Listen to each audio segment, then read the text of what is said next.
Well, after months of struggling in a tough labor market, workers aged 15 to 24 actually gained 21,000 jobs in October. That's the first increase since January, but it's a story we've been talking a lot about here on CP24 Breakfast. So joining us live now for more on how the federal government can continue to support the labor force is Nora Jenkins Townson, founder and CEO of HR Consultancy. Bright and early. Thanks for joining us. Not super bright and early this morning, but good to have you here, Nora. So thanks for the time. Quickly on those employment numbers, that bump up, first one since January, did that come to you as a bit of a surprise? Because we've talked about how brutal the job market has been for young people. Yeah, it came as a pleasant surprise to see a small boost in the overall employment rate, and also specifically to see that boost in the youth employment rate. That was surprising and wonderful to see.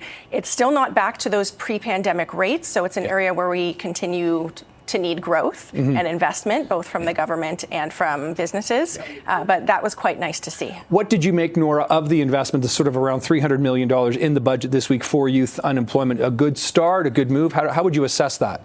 I think it's quite a good start. I like that they are focusing it on areas that connect to areas of economic growth, like STEM, for example. And I like that they thought of inclusion factors like providing funding for childcare or transportation or other barriers that youth face in getting to employment. But we need to see some tangible changes in the actual market as well. So businesses need to be making the investments and the commitments to hire youth for their teams and to set them up for success. Yeah, well, what do you make of that? Because, I because of my son's, skate park activities, there's all kinds of kids around. I talked a lot about jobs. They say it's really been difficult to sort of find the jobs because it seems this overarching story is the uncertainty of the economy right now has employers maybe holding back a little bit here. It's bigger than just not having enough positions, but just not even opening positions. Yeah, absolutely. So definitely in this market, employers are a little wary, a little hesitant to open more headcount and spend more budget. So things are tighter and employees are expected to do more with less. So that's a challenge.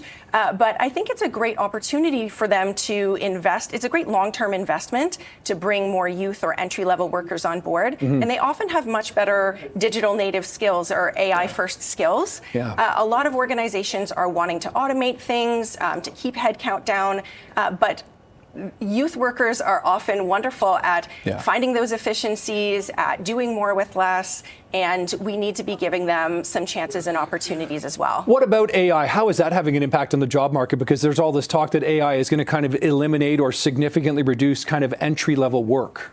So AI, I believe, is reducing traditional entry-level work, something like data entry or certain aspects of being somebody's assistant and learning from them, for example.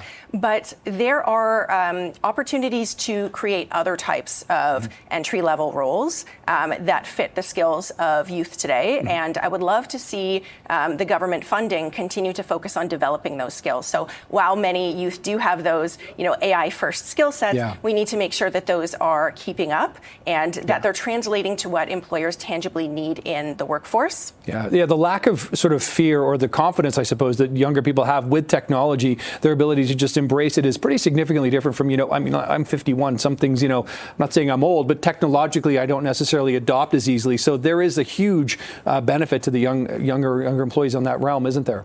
Yeah, absolutely. And I think this is a wonderful opportunity also for companies and organizations to really think about and design the skill sets that they're looking for and just think really strategically about it. So they need to offer opportunities that have clear paths forward, so really clear career progression frameworks, really clear pay transparency, what types of work are we rewarding and why, and that's better for business, and it also provides that care and clarity to employees as well. It also sets them up for another major change which is coming, which is the pay transparency laws rolling out in Ontario in January. Yeah, so true. That'll be fascinating, and perhaps we can talk at that point about that. Nora, I appreciate the time this morning. Thanks for being here. Thank you for having me. Good to see you.